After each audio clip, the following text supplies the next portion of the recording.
800-1000 বছরের পুরাতন বা তাও থেকে পুরাতন, ঠিক আছে? তো এখানকার সন্তান যারা তোমরা আছো, আমার খুবই গর্ব হচ্ছে, খুবই আনন্দ হচ্ছে যে তোমাদের সামনে এসে দাঁড়াতে পারছি। স্যারকে অবশ্যই অভিনন্দন জানাই, তিনি একটা প্লট দাঁড় করিয়েছেন বলেই তো আমরা এখানে দাঁড়িয়েছি, তাই না? তো তোমরা এখানকার আমাদের লাল সবুজের সন্তান যারা আছো, তোমাদের কাছ থেকে আমাদের দাবি একটাই, একটা সুন্দর সোনার বাংলা নির্মাণ করো। চলো আমরা সবাই মিলে অংশগ্রহণ করি, নিজেদের ভিতরে যা আছে জড়তা, যা আছে রূঢ়তা, নষ্ট চিন্তা যা আছে চেষ্টা করি একটু আটকে রাখার জন্য, এবং অনেক বেশি পড়াশোনা করি, ঠিক আছে? আরটা হচ্ছে তোমাদেরকে ধন্যবাদ জানাই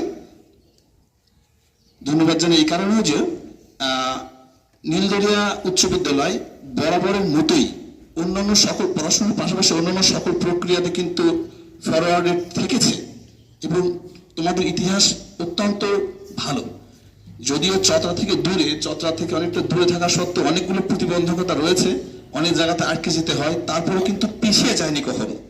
আর অংশগ্রহণ করেছে মাত্র 7 জন, তার মধ্যে 3 জনই কিন্তু নীলদরিয়া উচ্চ বিদ্যালয়ের students.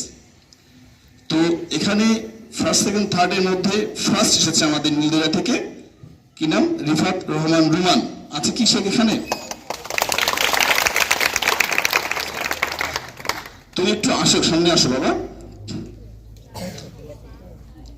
An educational institution is a place where the future meets with the present youth, where the future of individuals and nation is made.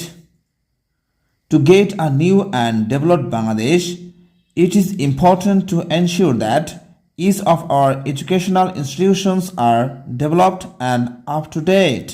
Let us move forward with the determination to build a new Bangladesh without discrimination.